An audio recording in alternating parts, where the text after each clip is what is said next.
Welcome everybody, thanks for dropping by. In this video, 2 completed tops, and if you go to the end, I'll show you how I finish my edges and join them together. Here's my latest striped sweater, that top that I have made. I knit it with a US number 6 circular needles and merino DK yarn, which I had in my stash. I had these colors in my stash, and I seem to always have a white available just for, you never know. So I thought I want to use up my existing yarn, but each color on its own was not enough to do one complete top. So then I thought, well, stripes, I'll just alternate it. So I alternated every 5 rows. I used my little counter, and I wove in my ends as I was going along, so that meant I didn't have anything really to weave in afterwards, and that's fine. I've used more stitches for the front than the back, which I realize now ends up meaning that the back sleeve armhole portion doesn't come out quite as far as the front section, but that's okay. I have yet to do an I-cord edging around the sleeves. I did do it around the neck. Now, because I've got more stitches in the front of the top than in the back, that means the back lays nice and flat. There's not a lot of extra material back there. And it causes, say, when you I sew up about 20 stitches or 4 or 5 inches across the top. It depends on what you want in terms of scoop. And that means that the excess fabric, because there's more in the front than the back, sort of just scoops down. That scooped part in the front tends to flatten out a bit as you wear the top. I don't mind that the neckline rolls in.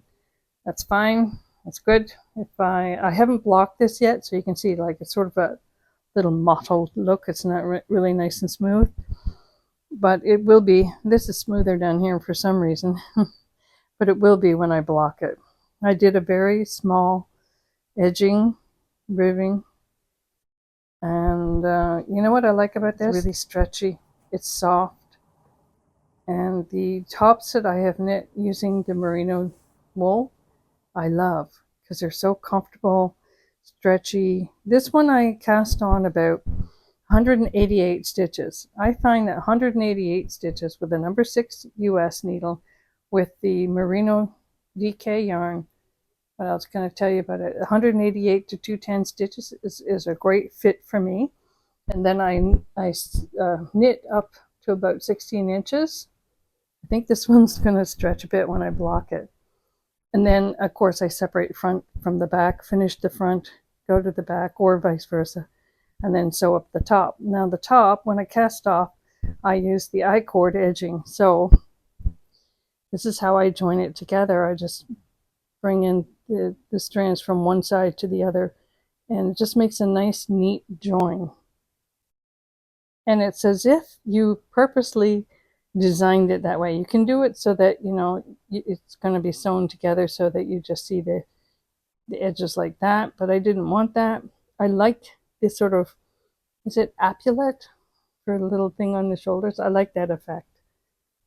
So now my green and blue striped top, a little bit different because I actually decreased at the line when I knit it up. Okay, I decreased at the top of the body, let's put it that way, and shaped it in a little bit more to create a smaller band in the front. And so I shaped this in, and I also did some decreasing over here to shape the neckline a little bit differently.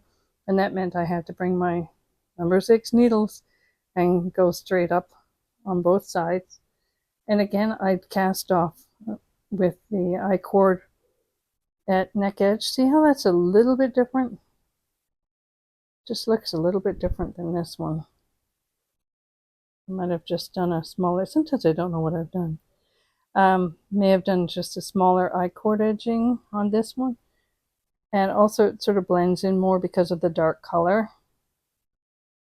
Really, honestly, people are not going to be going up to your shoulders like, oh, what happened up here? How did you do that? Except for maybe another knitter.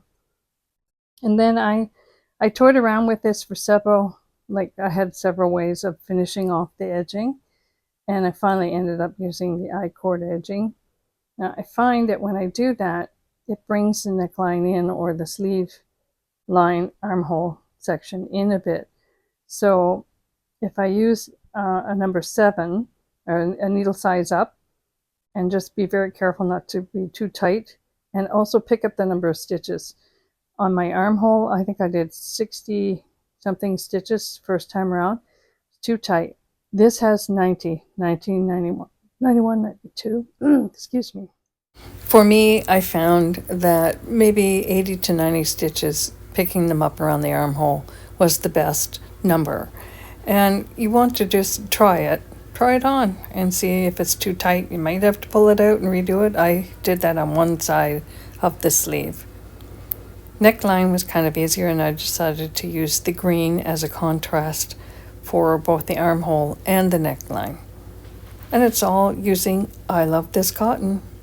Yep, I Love This Cotton and I split the strands. It comes in 4 strand. I split it in 2, and it just makes for a lighter material, more sort of a DK weight as opposed to a worsted weight. And that works for me. And it also keeps its shape well. In fact, I threw one by mistake, had one in the laundry and the dryer, and pulled it out and like, oh, it survived. That little defect, that's going to bug me. I'm going to have to take a stitch and just get rid of that. Just take some blue cotton and move it away. I added an edging on the bottom. At first, I didn't know what I wanted to do, so I just started knitting up and figured I could go back and put an edge on later, which I did. So I decided finally to do a ribbing. Picked up the stitches on the bottom, did a knit and purl ribbing, and then I did an I-cord edge on the very bottom, and that helps it keep its shape. Again, I probably should have picked up a few more stitches. It's just a wee bit tight, but it still works for me. Edgings. I have recently become enamored with the different kinds of edgings.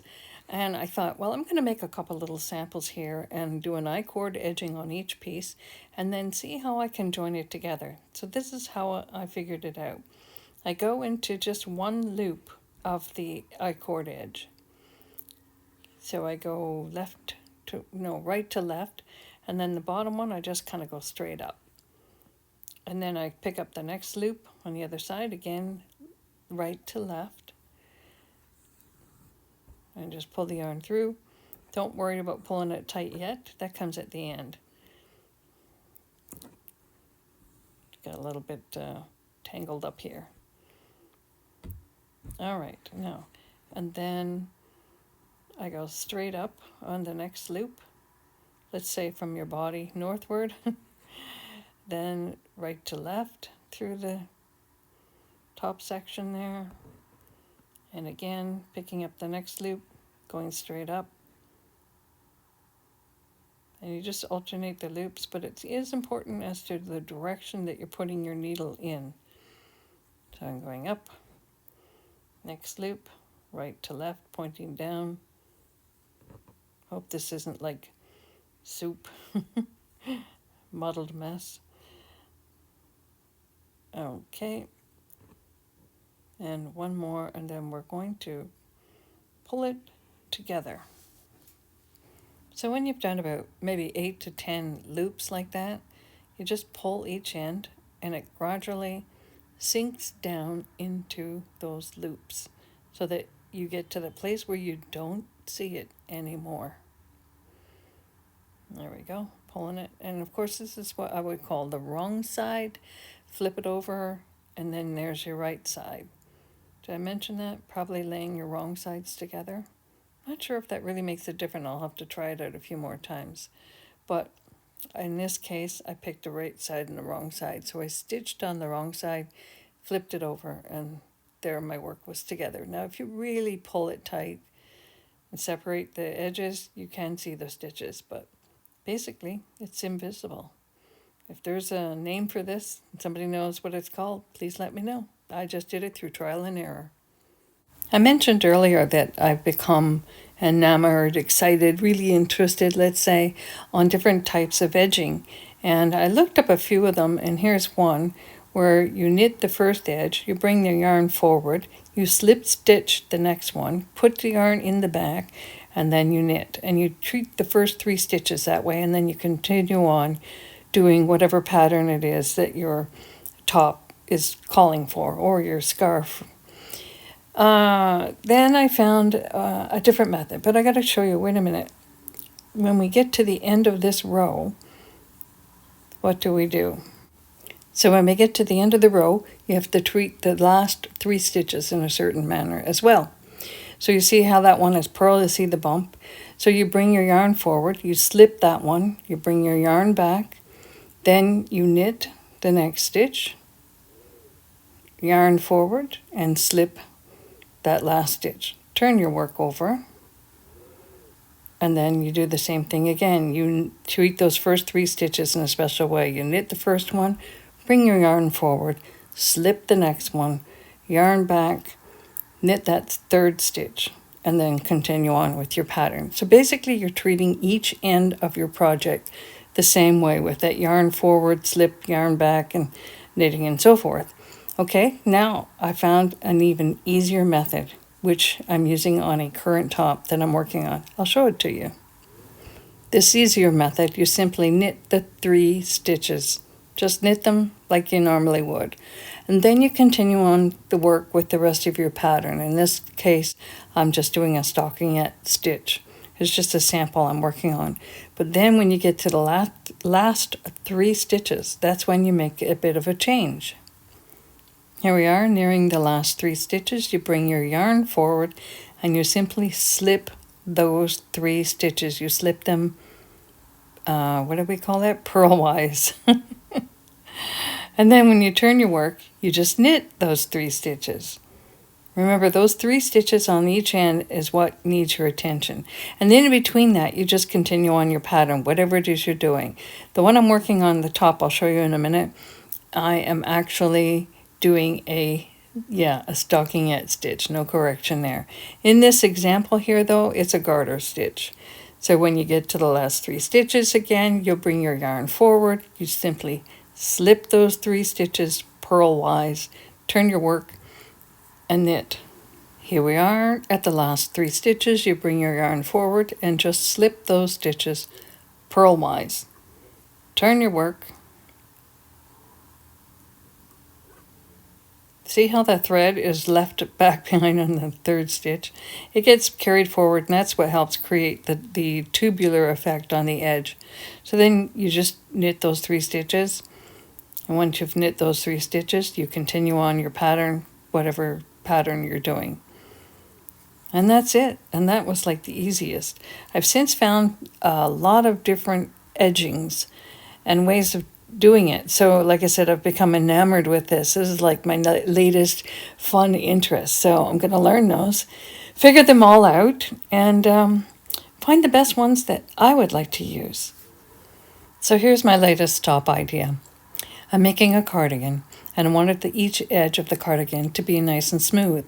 Now I know you can do a button band and all that sort of stuff, but that's kind of fancy. It's something I haven't done before, so I didn't want to try it out on this particular piece. Okay, here I am working on my next top. Here it is. This is using up scrap yarn. You know, all those little endings of wool that you have, little things you don't know what to do with. I decided to knit it up into a cardigan. So that's it so far. I did a ribbing band in a number 6, and then I switched to a number 8, which I thought it was a little bit iffy, but it's working out so far. I just wanted sort of a light, easygoing cardigan. And when you're doing it, you want to do contrasting colors and complementary colors as well. So in here, I saw some sort of light pinky color, so I picked that up. I happened to have that yarn. And you also want some contrast, so the red is a contrast. Now I'm going to put a stripe of red now and again throughout the whole thing. and I'll get so far 18 inches up, divide between the front and the back. Then in that case I'll be doing shaping two front pieces. And when I do that, I'm going to use 2 needles. I'll talk more about this later on in another project, but this is it. And because this is focusing on edgings, I am doing a rolled edge, an I-cord edge on the end of each piece.